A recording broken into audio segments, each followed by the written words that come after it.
Hey everyone, today's video is going to be a bit different, even though this is my second video on this channel, but this week has just been a very, very rough week, for many of us, and for me too, and I don't even know where to start with this, but I was planning on making something else for this week, but that just didn't happen because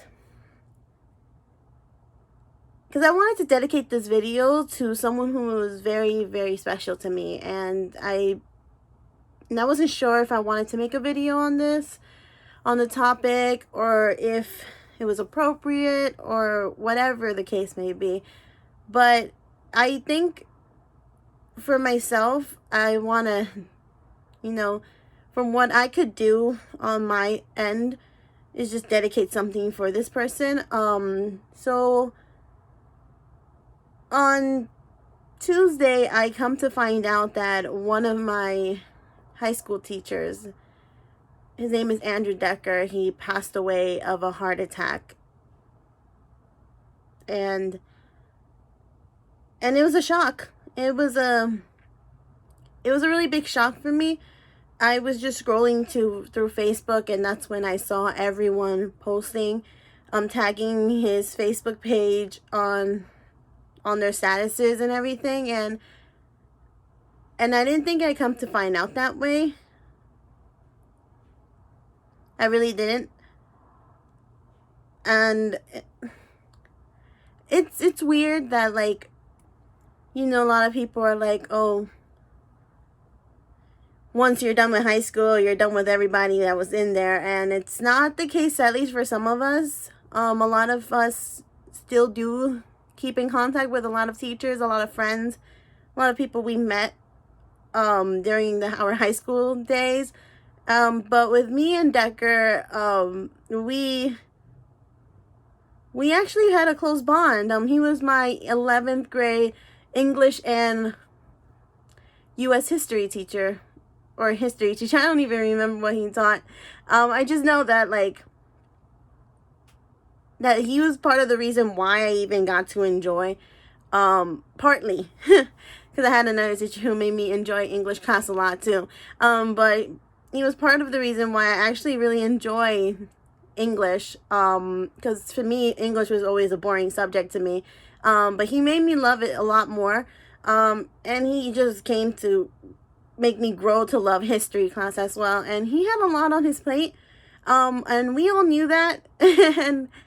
But he always kept a smile on his face, making it seem like it was so easy to do what he was doing.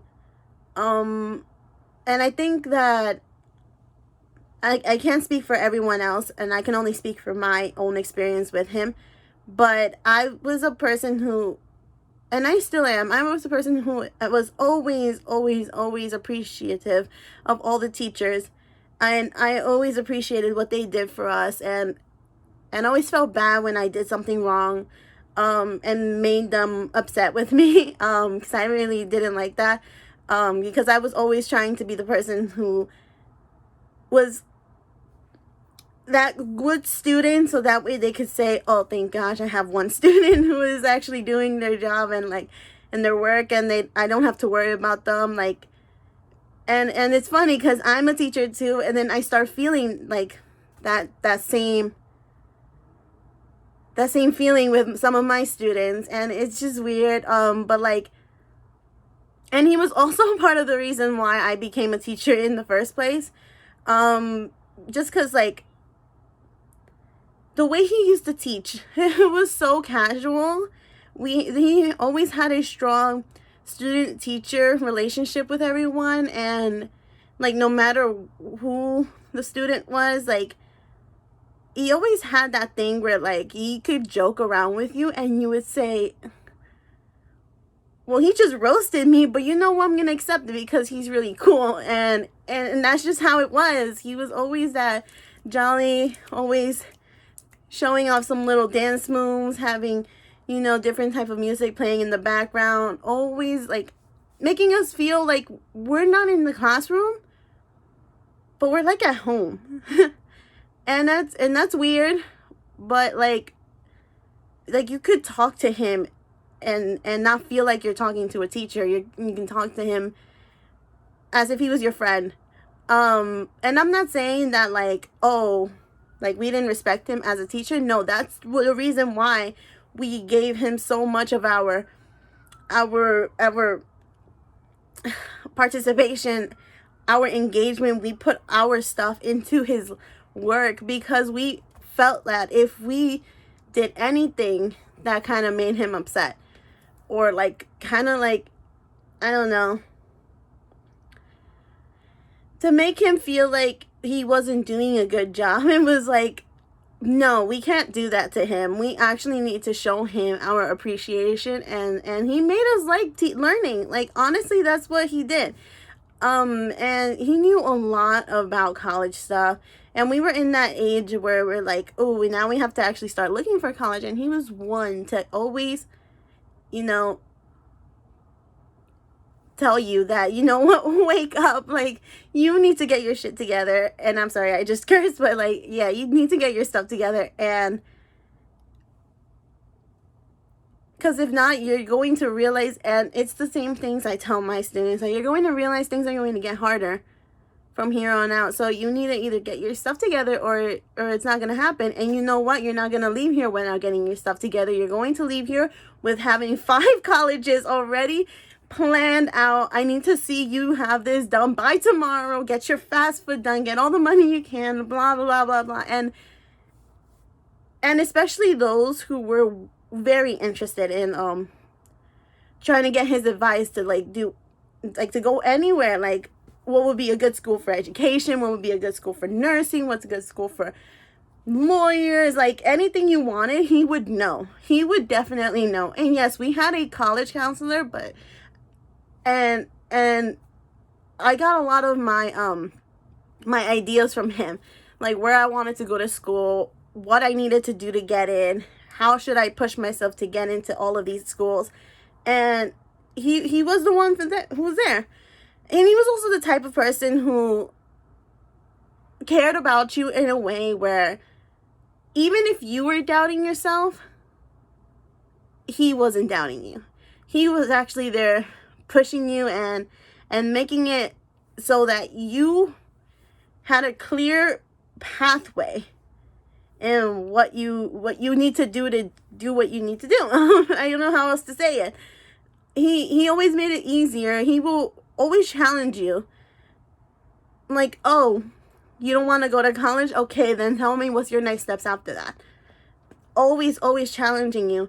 Oh, I can't get into this university because it's too hard to get in. Okay, well, what do you need to do this year in order to get into that university? And that's just him. Like, no matter what, like, you can come and complain to him, but he will always find a way for you to be able to get through all of that. Like, even if you don't believe in yourself, he was the one who believed in you.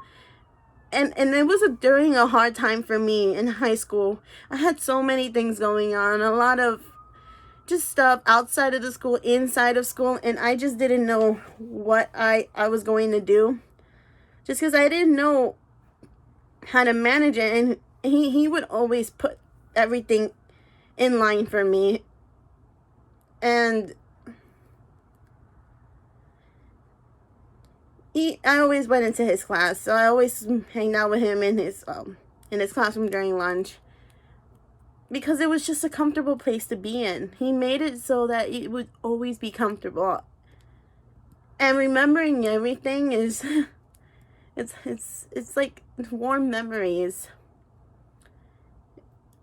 And I think that's one of the reasons why I'm in my school that I work in, I'm known as that same way. Because I love the fact that he was able to make an environment where, like, you can still have a good relationship with the teacher and still get your work done, you know. But like, we still had a communication after college. I mean, after high school. I still spoke to him during college. He still made sure that I got my stuff together. Even if we didn't talk very often, he would see my Instagram, my Facebook. I would see his Instagram, his Facebook. And we both knew we were okay. And now that I actually started my teaching career, we got to meet up after a long time. Like, we were trying to find a way to meet up, but he loved to travel. That was one thing about him. He loved to travel. I wish I could be like that, to travel whenever I can. But he was already in his career where he could do that. I can't, and he knew that. But he always told me that anything is possible, so hopefully soon. And we were going to meet up, and we did. We weren't able to meet up the few times we actually wanted to plan, but like the days that we actually had free, he had something already planned, or like he booked a flight already, and there was no way for us to meet up. But this past February, we actually were able to reunite after so many years. And it was a nice experience, a nice reunion. He asked me how I was and how was I doing, and if I got my together, if I had everything that I needed to get for my teaching career like set. And he was acting the same way. He hasn't changed at all. Like, even if like a lot of things happened in his life, he didn't change at all. And I'm really glad about that, because I would have actually been like heartbroken if he did change. But he's the type that the way you meet him is how he will always be. And that was nice. We were supposed to meet up again in March this month to get my together, honestly. And unfortunately that didn't happen. And after so many years of like not actually seeing each other and always having these like plans, but that were never able to like be fulfilled, we finally did. And I feel like that was just, I don't know, God's way of saying, this is your goodbye to him. And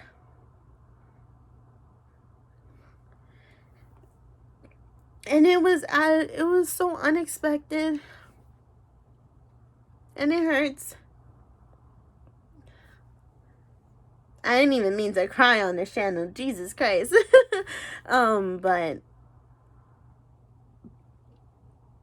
it was just so much. The memories just started flowing back, and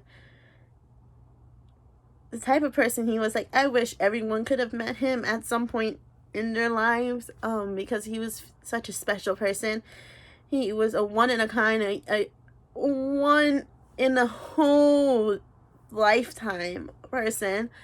And those who actually were able to meet him, you guys all had a blessing to me, a really, really great person. Like, honestly. And everyone who like posted on their Facebooks, like grieving, saying rest in peace and all of that, like how much of a great person.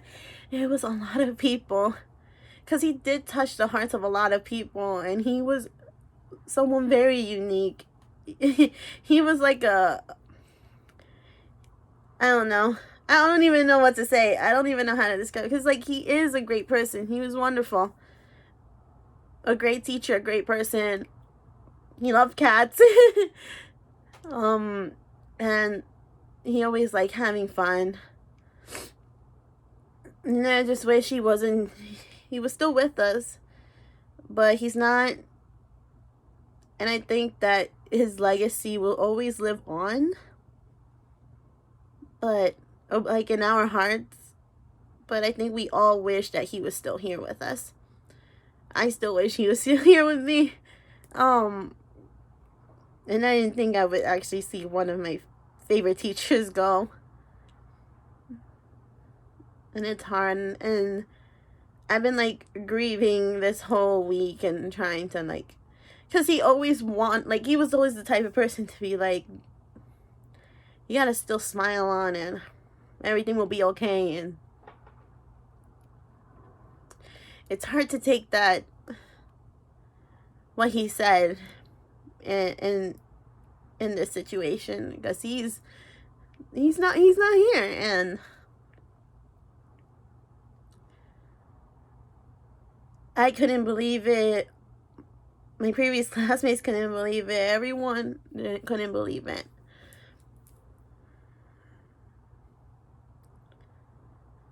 He died really young, but you know what?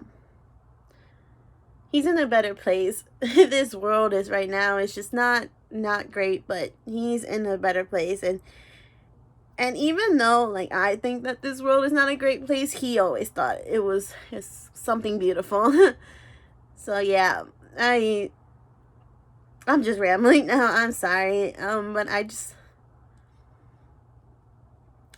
there's just so much to say, and I don't want to make this video way too long. But this is the dedication for him. And he has a GoFundMe page. I think a person named of name Emily made a GoFundMe page for like his funeral arrangements.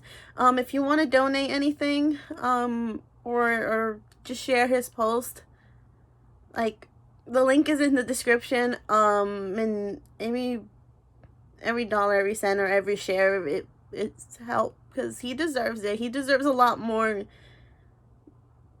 than what we can give him. But you know, I think he would really appreciate just anything that we do for him. I think he still appreciates everything we do, watching from above. And yeah, but thank you guys so much. I'm sorry. I'm honestly, I'm still grieving about all of this, so it's been rough. But thank you guys so much for watching today's video. I know it's a gloomy day when I want to make this video, but I'll see you guys in the next video. And thank you so much, Decker, for everything you did for us, for all of us. And I hope you do rest in peace. Yeah.